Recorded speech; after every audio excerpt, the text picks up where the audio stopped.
ဒါမှဟိုလေဘင်းကြီးကမဲပြီးမျက်နှာကြီးကဖွေးနေတဲ့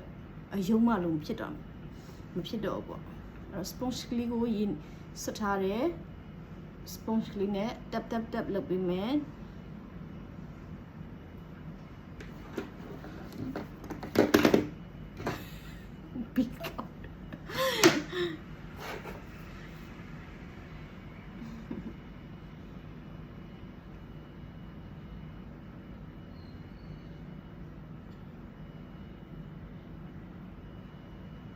မိတ်ကပ်ကအရင်တော့ဆိုရင်တင်နှမ်းမတက်ခင်တော့ဆိုလုံးဝကိုမလိမ့်တက်ဘူးเนาะအမှားမှအရွင်းနေနဲ့ဘာတွေလုံးမိမလဲမသိကိုတော့ဟုတ်လာပြီးမှတ်ပြီးတော့တခါတည်းအမလီလှနေတယ်ထင်းနေတယ်တကယ်တမ်းကျတော့မိတ်ကပ်ပညာရှင်နဲ့လည်းတွေ့ရောကိုလုံနေတာတွေကမှားနေတယ်ဆိုတာလေးသိကုန်တာပေါ့เนาะအဲ့လိုမျိုးသိလိုက်ခြင်းအားဖြင့် main ကလေးတယောက်ကအလှတရားတွေကိုတင်နှမ်းတက်ထားဖို့လိုတယ်ဘာဖြစ်လို့လဲဆိုတော့နေ့စဉ်နဲ့အမြတ်ကိုကမိတ်ကပ်လိမ့်မယ်သွားမယ်လာမယ်ဆိုတော့ကိုမိတ်ကပ်ကြီးကစိုးနေလို့ရှိရင်ကိုမျက်နှာကြီးကိုရုပ်ဆိုးအောင်လုပ်တာနဲ့တူတူပဲเนาะအဲ့တော့မိတ်ကပ်လိမ့်တက်အောင်လို့လည်းတင်ထားကြပါကိုမျက်နှာလေးကိုလိမ့်တက်အောင်လို့တင်ထားကြပါကဲကိုကတော့အခု mix လုပ်ထားတဲ့မိတ်ကပ်ကလေးကမြင်တဲ့အတိုင်းပဲအသားတွေကိုစိတ်ဝင်သွားပြီเนาะအသားတွေကိုစိတ်ဝင်သွားပြီပြီးတော့အောက်ကလည်းပြောင်းနေတယ်အဲ့တော့ဘာမှထွေထွေထူးထူးလုပ်เสียမလိုတော့ဘူးအခုပါနီလေးကိုဖလက်နဲ့တင်လိုက်မယ်ဘယ်လိုပြောင်းသွားမလဲကြည့်မြင်တာ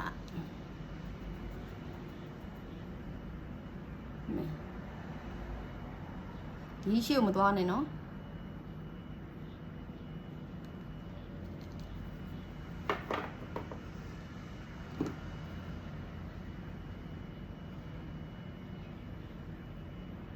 ဒီမှာအဆက်ပြောက်တွေရှိတယ်တွေ့လားဒါပေမဲ့ natural look လေးကိုကလိုချင်တာဆိုတော့ကိစ္စမရှိဘူးအဲ့ဒါကို make up နဲ့ဖုံးမနေတော့ဘူးသူ့ဘာသူနည်းနည်းလေးရေးလေးရှိတာရှိပါစီတော့ကိစ္စမရှိတော့ဘူးဒါကကိုကြိုက်တဲ့ပုံကိုလုပ်တာเนาะဒါပေမဲ့အပြင်ကိုသွားမယ်ဆိုရင်တော့အဲ့ဒါကိုဖုံးမှရမယ်မပေါ်ချင်ဘူးဆိုလို့ရှိရင်ကိုက natural look လေးပဲလိုချင်တယ်ဆိုရင်တော့အဲ့တိုင်းပဲထားလိုက် no problemတင်မ်းမှာတော့ eyebrow cake လေးနဲ့တင်ပေးတယ် eyebrow cake လေးနဲ့သုံးပါလို့ဆရာမကပြောတယ်ပေါ့နော်ဒါပေမဲ့ကိုတန်ရလောက်ပါကိုက eyebrow cake နဲ့တန်ရင် eyebrow cake ကိုသုံးကြိုက်ရင်သုံးကိုကခဲရန်ကြိုက်ရင်ခဲရန်သုံးအဓိကလှဖို့လိုတာပဲလှသွားရင်ပြီးရောအဓိကလှဖို့လုပ်နေတာ systematic တွေလည်းလာပြီးတော့တင်ချလို့ကနန်းတွက်နေတာမဟုတ်လှအောင်လုပ်တာโอเคလှဖို့ရည်ကြည့်တယ်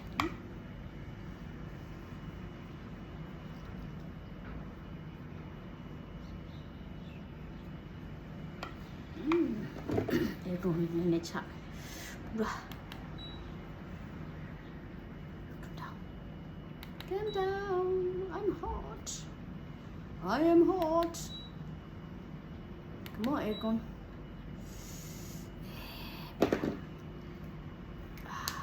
Very good.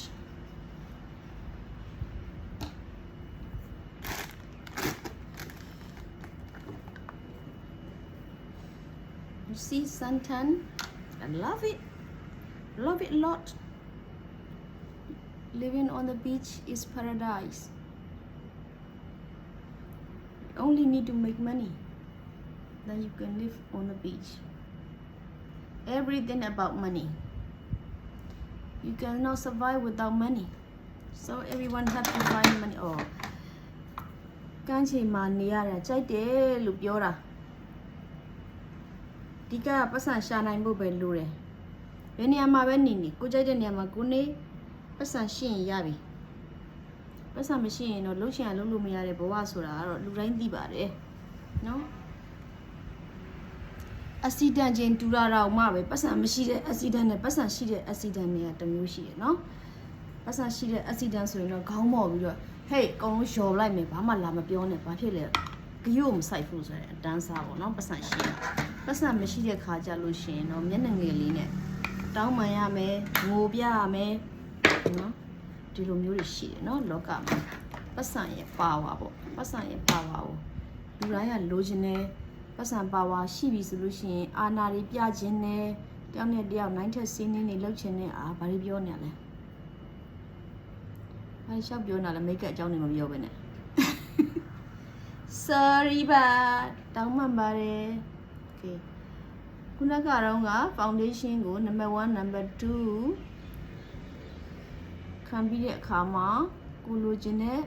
အယောင်လေးကိုအပေါ်နေပြီးတော့တင်ပေးလိုက်ပါဒီအောက်မျက်စခန်းလေးတွေကိုလည်းဒီလိုမျိုးလိမ့်ပြီးဖို့လိုတယ်နော်ထည့်ပြီးဖို့လိုတယ်ဘာဖြစ်လို့ဆိုတော့ဒီလိုကြည့်လိုက်မယ်ဆိုလို့ရှိရင်နှလုံးကနည်းနည်းအိုက်ကျနေတဲ့အခါကျတော့ဒီဟာတိတ်မမြင်အောင်ကွဲသွားတယ်တိတ်ပြီးတော့လည်းမတိတာဘူးနော်သူကသူကြည့်လို့ကောင်းတယ်ကိုကဒီတောင်လေးတွေကို highlight အညိုလေးတွေထည့်ရတာကြိုက်တယ်ဆိုတော့ဒီလိုလေးဖြစ်သွားတာပေါ့မျက်လုံးကပိုပြီးတော့ဝင့်သွားတယ်ပေါ့နော်မျက်လုံးကပိုပြီးတော့ဝင့်ပြီးတော့ကြဲကြဲလေးဖြစ်သွားတာပေါ့ရှိတ်ထည့်ပြလိုက်တာပေါ့ဟိုတော့ဆိုလို့ရှိရင်တို့ငငယ်တော့ဆိုမိတ်ကပ်ကမလိမ့်တတ်ဘူးကိုကကိုလိမ့်ပြီးဟုတ်လာပြီလို့မှတ်နေတာပေါ့နော်အခုခေတ်မှာတော့ကလေးတွေတောင်လိမ့်တတ်ပါတယ်မိတ်ကပ်ကတခါလေကျရင်ကိုကတော့သူတို့ရှီကပြန်ကြည့်ရသေးတယ်ဘယ်လိုဒီလောက်တာလဲဆိုတော့သူတို့ကတော့ပိုသိနေသေးတယ်မိတ်ကပ်တင်းန်းတော့တက်လိုက်တော့ပိုကောင်းတာပေါ့နော်โอเคကိုရဲ့ natural look လေးကဒီလောက်နဲ့ကျင်းနေပါပြီဒီလောက်နဲ့ကျင်းနေပြီဆိုတော့မှာconcealer တော့မသုံးလိုက်ဘူးเนาะ concealer အုပ်ရမယ်အမှန်ဆို concealer အုပ်လိုက်မှဒီဟာတွေအကုန်လုံးကညီသွားမှာဒါပေမဲ့ကိုပေါင်တာမသုံးထားဘူးဆိုတော့ concealer အုပ်ချင်လည်းရတယ် concealer ကိုအုပ်မယ် concealer အုပ်လိုက်တော့မျက်နှာမှာမဲနေတာပျောက်သွားတာပေါ့ခုန spot တွေအဆက်တွေပျောက်သွားတယ်အဲ့တော့ concealer လေးကိုဒီမှာတက်ပဲ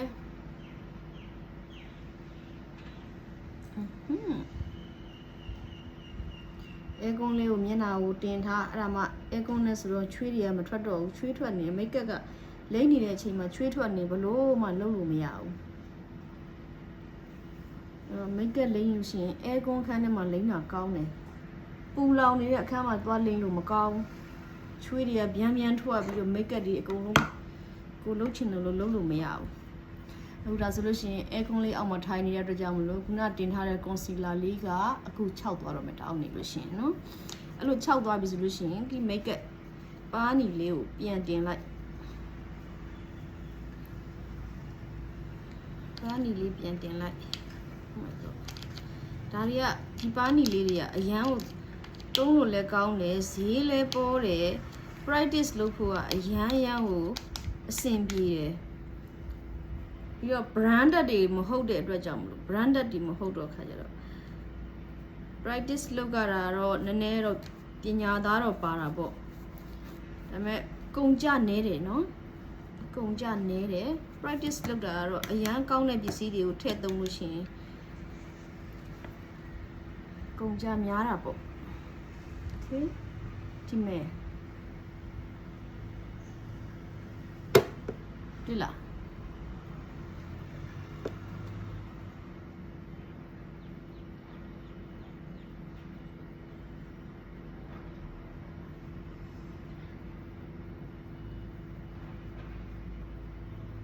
ခုနကအဆက်ပြောက်တွေ spot တွေလည်းပျောက်သွားပြီနော် browser တွေဘာတွေချတာတွေရှိသေးတယ် browser ချခြင်းလည်းချလို့ရသေးတယ် browser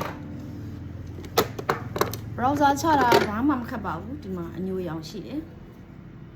အဲ့ဒီအညိုရောင်လေးကိုယူလိုက်မယ်ယူပြီးရင်ဒီအောက်မှာရှိတဲ့မေးရိုးအောက်ကလေးကို browser လေးနဲ့ထည့်ပေးလိုက်မယ်ဒါဆိုရင်သူကညိုသွားပြီshape ပေါ်သွားပြီပေါ့ shading မေးရိုးလေး shape ပေါ်အောင်လို့ကိုကတော့ကန်ကောင်းတယ်လို့ပြောရမှာပေါ့နော်မျက်နှာမှာဘာမှ botox တွေဘာတွေထိုးထားတာမဟုတ်ဘဲနဲ့ဒီအသက်အရွယ်နဲ့ဒီမျက်နှာကဒီလိုမျိုးရှိနေသေးတယ်ဆိုတာက ကံကောင်းနေတဲ့ကုသိုလ်ကံလို့ပြောရမှာပေါ့နော်ကျွန်တော်ထိုင်းမှာဆိုရင်တော့အများဆုံးအဖြစ်မိန်းမတွေရောအချောက်တွေရောအကုန်လုံးယောက်ျားတွေရောနော်ဘိုးတော်တွေနဲ့မျက်နှာမှာအပြည့်အဲ့ဘိုးတော်ထိုးပြီးတဲ့မျက်နှာတွေကကြာကြာနေမကောင်းတော့ဘူးလို့ဖြစ်ကုန်တာဘာရုပ်တွေပောက်ကုန်မှလည်းမသိဘူးတော်တော်ကြည့်ရဆိုးတယ်မိတ်ကပ်မပါတဲ့ရုပ်မိတ်ကပ်မပါဘဲနဲ့သူတို့ဘိုးတော်တွေကလည်းတခါတည်းထပ်မထိုးနိုင်တော့ဘူးဆိုရင်အဲ့မျက်နှာတွေကဘလို့ရုပ်တွေပောက်ကုန်မှမသိတော့ဘူးဘာရုပ်တွေမှမသိတာကိုမကြိုက်တာကိုပြောတာပါကိုကတော့မကြိုက်လို့မထိုးဘူးဘိုးတော်တွေလည်းမထည့်ဘူးမိဘပေးတယ်ဖျားပေးတဲ့နှာခေါင်းလေးကလည်းသူ့ဟာသူကောင်းလာတယ်မျက်နှာလေးကလည်းအကျကောင်းတယ်ဆိုတော့ကုသိုလ်ကောင်းတယ်လို့ပြောရမှာပေါ့နော်ကုသိုလ်ကောင်းခြင်းလို့ရှိရင်ငါးပါးသီလကိုလုံခြုံအောင်ထိန်းပါ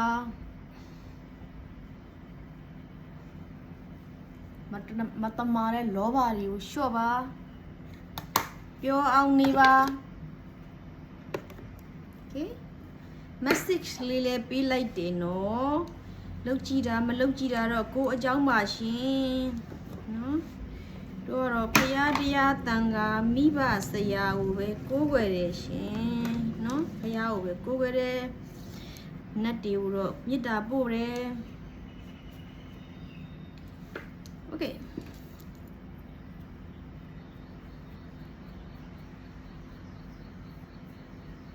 papi ဒါလေးကတော့ natural look makeup ကလေးပါနှာခမ်းကြီးလေးနည်းနည်းလောက်ပြင်ပေးလိုက်မယ်နှာခမ်းက6နေတယ် moisture လေးလိုနေတယ်